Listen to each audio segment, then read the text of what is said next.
जोंनि बर' रायजो राजाफ्रा बिथांखौ गनायखौ लुबैदोंमोन ओमफ्राय दिनैनि दिनाव रिजेक्ट जादों किन्तु नेक्स्ट जोङो बेल फेयार खालामफिननो हानायनि प्रभिजन दङ न'खरनि सुथुरा डेन्जारसिन आरो गावनोथ' देखायदों गावसोथ' फरायनानै नायनो हायोबा फरायनासो मानो सहिखो जाम्बानि परिचय होआखैबा एक्स-एन-डि-पि फोरनि जेंनाया मानो सुस्रांजायाखै प्रमद बर'आल' सान्थि सुक्तियाव साइन होआखै गबिन्द बसुमतारी धीरेन बर' सावरायग्रा दिल्लीयाव सोमावग्लुंनो हानाय पावारा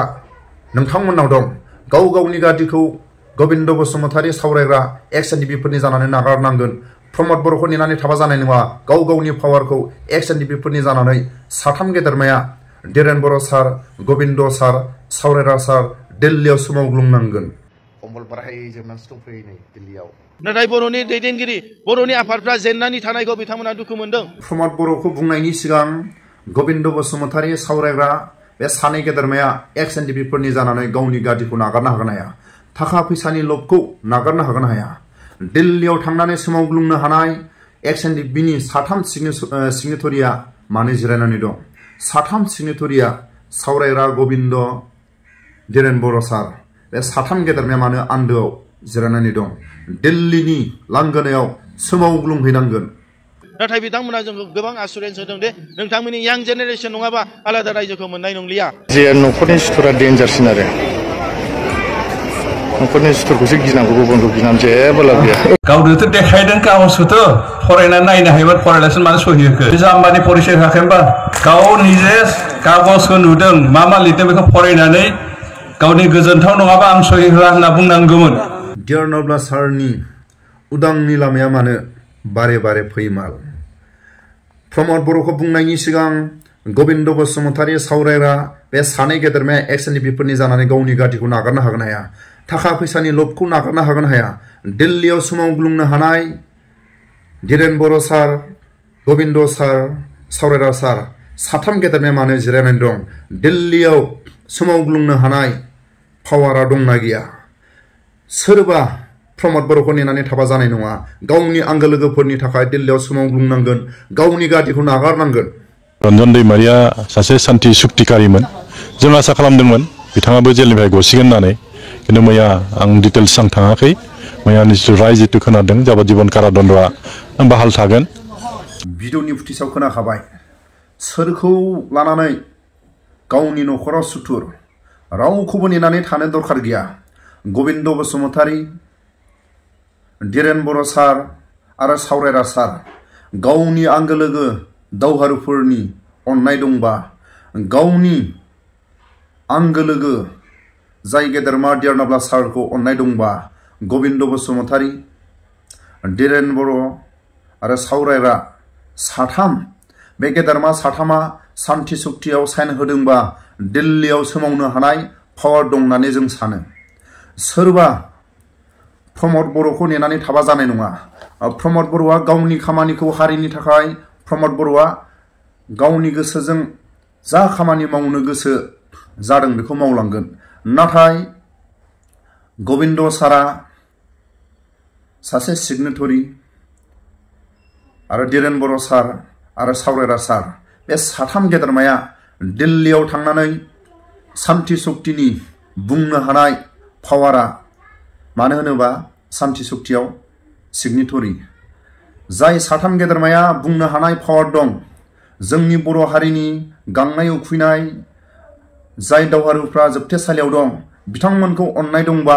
जाय गेदेरमा डियारनब्ला सारनि बोसोर बोसोर जेलाव थानायखौ अननाय दंबा दिल्लीयाव थांनानै साथाम गेदेरमाया सोमावग्लुंनो हानाय पावार दं दिनैनि समाव सोरबा प्रमद बर'नि गोहोखौ बा प्रमद बर'नि मावनायखौ नेनानै थाबा जागोन नामा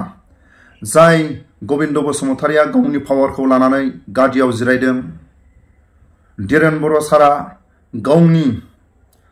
दिल्लीयाव सान्थि सुक्ति जि साइन होनाय बे गोहोखौ लानानै जिरायनानै दं आरो सावरायग्रा सारा गावनि गादिखौ लानानै सान्थि सुक्तिनि पावारखौ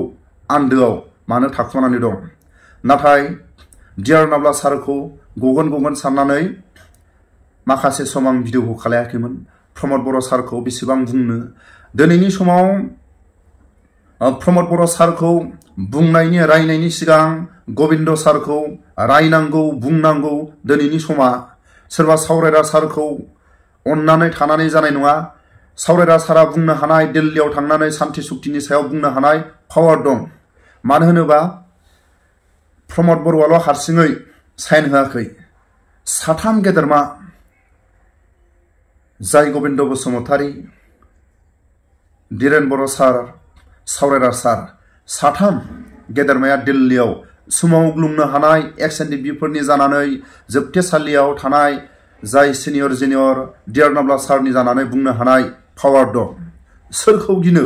सोर न'खरनि सुथुर रावबो न'खराव सुथुर जानानै थानो हानाय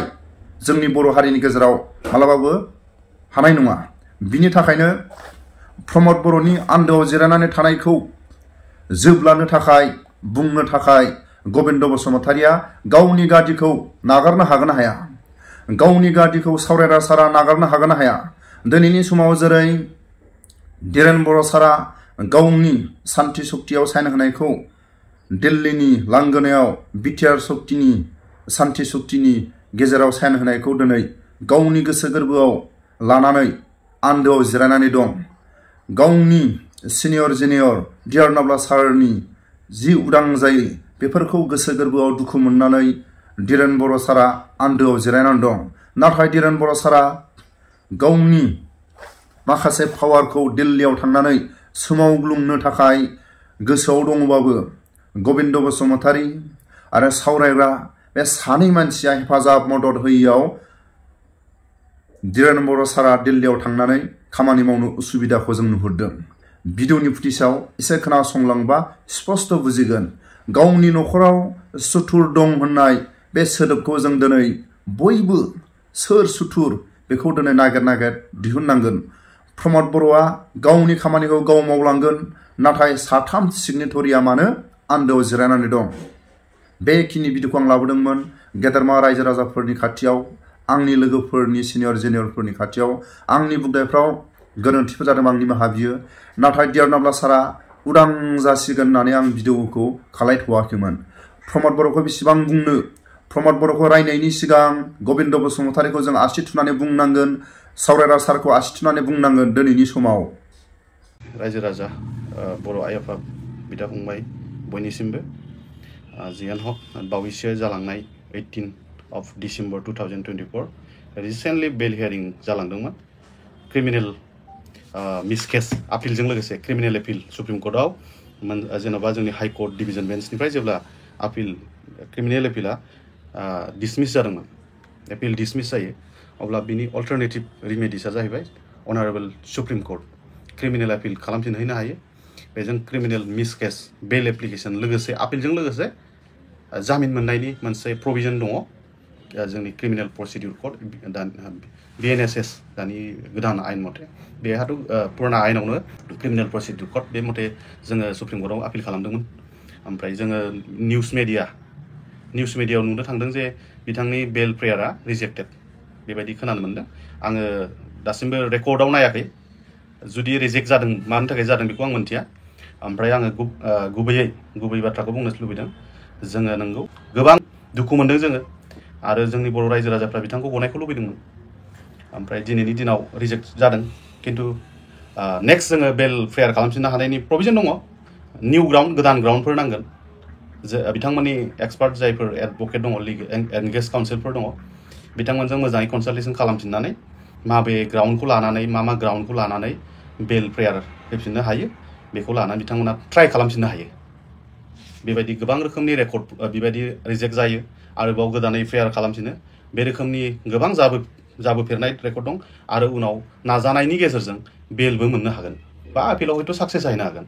दा जोङो नंगौ गोबां नेनो गोनां जागासिनो दङ अथ'स जोंनि बिटिआर रेकर्डनि क्ल'जआवनो अलरेडि 9.4 आव दंखायो उइड्रयेलनि बेलायाव केस उइड्रयेलनि बेलायाव आरो CRPCआवबो प्रभिजन दंखायो केस उइड्रयेल जायो आरो दा बिथांना कनभिक्टेडनि उनाव कनभिक्टेडनि बेलायावबा बेल मोननायाव एसे बेलेग प्रसेस आरो बिनि प्रसेसफ्रा आलदा दा बेखायनो एकर्डिंलि माने जोंनि जायफोर दा गोजौ मासियाव दङ बिथांमोना माबे लेभेलाव मा लेभेलाव मावगासिनो दङ दा बे खामानिफ्रा मोजाङै स्पष्ट जानानै जुदि आरो नाजाबावोबा हयथ' साक्सेस जाहैगोन आरो बिथांमोननि एडभकेटफोर मोजाङै रायलायनांगोन आरो माबे लेभेलाव लांनो हायो आं बिनि सायाव आंहा गुवारै बुंनायनि माने बुंनांगौ होननानै आङो साना मानोना बिथांमोना बिराद गिदिर गिदिर एडभकेटफोर लानानै खामानि मावगासिनो दंखायो आं बेखिनिखौनो आंनि दिनैनि सुंद' बुंनाय आरो रायजो राजाफोरनि खाथियाव आङो आंनि जि मोन्दांथि आरो आंनि जि आयेननि छात्र हिसाबै आं जा मोनथिगौ क्रिमिनेल मिस केस फाइल खालामदों आपिलजों लोगोसे बेखिनि रायजो राजाफोर दा बिथांनि मिस केसासो रिजेक्ट जादों बेलफेयार दा बेखौ जोङो नेक्स्ट टाइम बेलफेयारखौ होफिननो हायो जों बेलफेयारखौ होफिननो हायो रायजो राजा नोंथांमोन आरो बे बेलफेयाराव निउ ग्राउन्ड गोदान ग्राउन्ड नांगोन आरो गोदान ग्राउन्डफोर नांगोन गोदान ग्राउन्डस लानानै बेलफेयार खालामफिननो हानाय सहज बे बाथ्राया एकर्डआनोमोन 27 जानुवारिनि जे एकर्ड जालांदों बेयावनो जोंनि बर'फ्रा बर'नि लाइमोन सेंग्रा सिख्लाफ्रा नंगौ मोनसे रिभलिउसनारि मोनसे रल लानानै बिथांमोना खामानि मावदोंमोन रिभलिउसनारिसो बिथांमोना जाय बिथांमोना गावनि सार्थनि थाखाय ओंखाराखै पाब्लिकनि इन्टारेस्टआव जुदि मावोबा बेहा इन्डिभिजुवेलि मालाबाबो क्राइम जाया बेखौ माबोरै जे आं बाराद्राय एग्जाम्पल होबा गाज्रि खोनागोन नङा होमबा दा बेखायनो मोनसेल' बाथ्रा आं खावलायो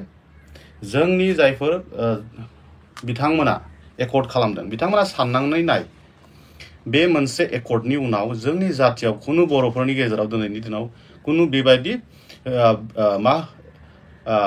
जायखौ जोङो माखासे टेररिस्ट अर्गेनाइजेसन बायदिसिना खोथा लानानै जोङो नाम लानानै जेनेबा अर्गेनाइजेसन खालामबोदों ओरैनोथ' खालामबाखै मोनसे पाब्लिक इन्टारेस्टबो खालामबोदों एकर्डनि उनावथ' गासैबो पाब्लिकआनो जाफिनजोब्बाय पाब्लिक जायोबा नोंनि पार्सनेलि नोंहा मानो केस थाबावनांगौ जाखो ना होमबा कनभिक्टेडबाबो बेहाय प्रभिजन दङ जोङो गभर्नरनिसिमबो एपिल खालामनो हायो मार्सि पिटिसन होनो हायो